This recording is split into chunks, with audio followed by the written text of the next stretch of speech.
There was once a beautiful little valley, where the sun was warm, and the rains fell softly. Its apples were so red, its corn so yellow, its grapes so blue, that it was called the Treasure Valley. Not a river ran into it, but one great river flowed down the mountains on the other side, and because the setting sun always tinged its high cataract with gold after the rest of the world was dark, it was called the Golden River. The lovely valley belonged to three brothers. The youngest, little Gluck, was happy-hearted and kind, but he had a hard life with his brothers, for Hans and Schwartz was so cruel and so mean that they were known everywhere around as the Black Brothers. They were hard to their farm hands, hard to their customers, hard to the poor, and hardest of all to Gluck. At last the Black Brothers became so bad that the spirit of the West Wind took vengeance on them. He forbade any of the gentle winds, south and west, to bring rain to the valley. Then, since there were no rivers in it, it dried up, and instead of a treasure valley it became a desert of dry, red sand. The Black Brothers could get nothing out of it, and they wandered out into the world on the other side of the mountain peaks, and little Gluck went with them. Hans and Schwartz went out every day, wasting their time in wickedness, but they left Gluck in the house to work. And they lived on the gold and silver they had saved in Treasure Valley, till at last it was all gone. The only precious thing left was Gluck's gold mug. This the Black Brothers decided to melt into spoons, to sell, and in spite of Gluck's tears, they put it in the melting pot, and went out, leaving him to watch it. Poor little Gluck sat at the window, trying not to cry for his dear golden mug, and as the sun began to go down, he saw the beautiful cataract of the Golden River turn red, and yellow, and then pure gold. "Oh, dear," he said to himself, "how fine it would be if the river were really golden. I needn't be poor, then. It wouldn't be fine at all," said a thin, metallic little voice in his ear. "Mercy, what's that?" said Gluck, looking all about. But nobody was there. Suddenly the sharp little voice came again. "Pour me out," it said, "I am too hot." It seemed to come right from the oven, and as Gluck stood, staring in fright, it came again. "Pour me out, I'm too hot." Gluck was very much frightened, but he went and looked in the melting pot. When he touched it, the little voice said, "Pour me out, I say." And Gluck took the handle and began to pour the gold out. First came out a tiny pair of yellow legs, then a pair of yellow coat-tails, then a strange little yellow body, and, last, a wee yellow face, with long curls of gold hair. And the whole put itself together as it fell, and stood up on the floor, the strangest little yellow dwarf, about a foot high. "Dear me," said Gluck. But the little yellow man said, "Gluck, do you know who I am? I am the king of the Golden River." Gluck did not know what to say, so he said nothing, and, indeed, the little man gave him no chance. He said, "Gluck, I have been watching you, and what I have seen of you, I like. Listen, and I will tell you something for your good. Whoever shall climb to the top of the mountain from which the Golden River falls, and shall cast into its waters 3 drops of holy water, for him and him only shall its waters turn to gold. But no one can succeed except at the first trial, and anyone who casts unholy water in the river will be turned into a black stone." And then, before Gluck could draw his breath, the king walked straight into the hottest flame of the fire, and vanished up the chimney. When Gluck's brothers came home, they beat him black and blue, because the mug was gone. But when he told them about the king of the Golden River, they quarreled all night, as to which should go to get the gold. At last, Hans, who was the stronger, got the better of Schwartz, and started off. The priest would not give such a bad man any holy water, so he stole a bottle full. Then he took a basket of bread and wine, and began to climb the mountain. He climbed fast, and soon came to the end of the first hill. But there he found a great glacier, a hill of ice, which he had never seen before. It was horrible to cross, the ice was slippery, great gulfs yawned before him, and noises like groans and shrieks came from under his feet. He lost his basket of bread and wine, and was quite faint with fear and exhaustion when his feet touched firm ground again. Next he came to a hill of hot, red rock, without a bit of grass to ease the feet, or a particle of shade. After an hour's climb he was so thirsty that he felt that he must drink. He looked at the flask of water. 3 drops are enough, he thought, I will just cool my lips. He was lifting the flask to his lips when he saw something beside him in the path. It was a small dog, and it seemed to be dying of thirst. Its tongue was out, its legs were lifeless, and a swarm of black ants were crawling about its lips. It looked piteously at the bottle which Hans held. Hans raised the bottle, drank, kicked at the animal, and passed on. A strange black shadow came across the blue sky. Another hour Hans climbed, the rocks grew hotter and the way steeper every moment. At last he could bear it no longer, he must drink. The bottle was half empty, but he decided to drink half of what was left. As he lifted it, something moved in the path beside him. It was a child, lying nearly dead of thirst on the rock, its eyes closed, its lips burning, its breath coming in gasps. Hans looked at it, drank, and passed on. A dark cloud came over the sun, and long shadows crept up the mountainside. It grew very steep now, and the air weighed like lead on Hans's forehead, but the golden river was very near. Hans stopped a moment to breathe, then started to climb the last height.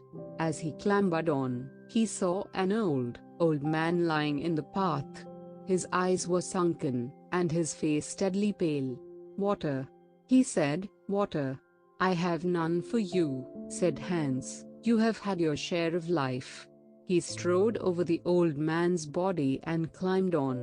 A flash of blue lightning dazzled him for an instant, and then the heavens were dark. At last Hans stood on the brink of the cataract of the Golden River. The sound of its roaring filled the air. He drew the flask from his side and hurled it into the torrent. As he did so, an icy chill shot through him, he shrieked and fell. And the river rose and flowed over the black stone. When Hans did not come back, Gluck grieved, but Schwartz was glad. He decided to go and get the gold for himself. He thought it might not do to steal the holy water, as Hans had done, so he took the money little Gluck had earned, and bought holy water of a bad priest. Then he took a basket of bread and wine, and started off. He came to the great hill of ice, and was as surprised as Hans had been, and found it as hard to cross.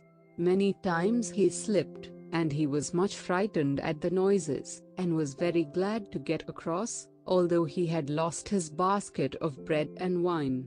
Then he came to the same hill of sharp, red stone, without grass or shade, that Hans had climbed. And like Hans he became very thirsty.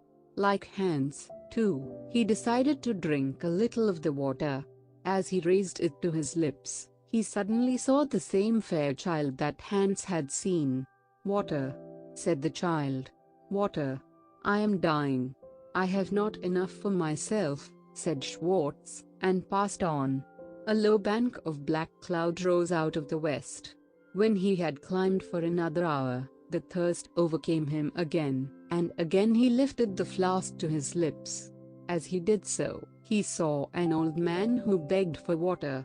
"I have not enough for myself," said Schwartz, and passed on. A mist, of the color of blood, came over the sun. Then Schwartz climbed for another hour, and once more he had to drink. This time, as he lifted the flask, he thought he saw his brother Hans before him. The figure stretched its arms to him, and cried out for water. "Ha, ha," laughed Schwartz, "do you suppose I brought the water up here for you?" And he strode over the figure. But when he had gone a few yards farther, he looked back, and the figure was not there. Then he stood at the brink of the golden river, and its waves were black, and the roaring of the waters filled all the air. He cast the flask into the stream, and as he did so the lightning glared in his eyes, the earth gave way beneath him, and the river flowed over the two black stones. When Gluck found himself alone, he at last decided to try his luck with the king of the golden river. The priest gave him some holy water as soon as he asked for it, and with this and a basket of bread he started off. The hill of ice was much harder for Gluck to climb, because he was not so strong as his brothers. He lost his bread, fell often, and was exhausted when he got on firm ground. He began to climb the hill in the hottest part of the day. When he had climbed for an hour he was very thirsty, and lifted the bottle to drink a little water. As he did so he saw a feeble old man coming down the path toward him. "I am faint with thirst," said the old man. "Will you give me some of that water?" Gluck saw that he was pale and tired, so he gave him the water, saying, "Please don't drink it all." But the old man drank a great deal, and gave back the bottle 2/3 emptied. Then he bade Gluck good speed, and Gluck went on merrily. Some grass appeared on the path, and the grasshoppers began to sing. At the end of another hour, Gluck felt that he must drink again. But, as he raised the flask, he saw a little child lying by the roadside, and it cried out pitifully for water. After a struggle with himself, Gluck decided to bear the thirst a little longer. He put the bottle to the child's lips, and it drank all but a few drops. Then it got up and ran down the hill. All kinds of sweet flowers began to grow on the rocks, and crimson and purple butterflies flitted about in the air. At the end of another hour, Gluck's thirst was almost unbearable. He saw that there were only 5 or 6 drops of water in the bottle, however, and he did not dare to drink. So he was putting the flask away again when he saw a little dog on the rocks, gasping for breath.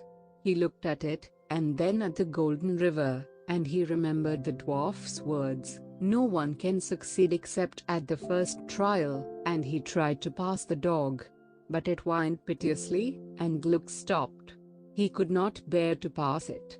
"Confound the king and his gold, too," he said, and he poured the few drops of water into the dog's mouth. The dog sprang up, its tail disappeared, its nose grew red, and its eyes twinkled. The next minute the dog was gone, and the king of the golden river stood there. He stooped and plucked a lily that grew beside Gluck's feet. 3 drops of dew were on its white leaves. These the dwarf shook into the flask which Gluck held in his hand.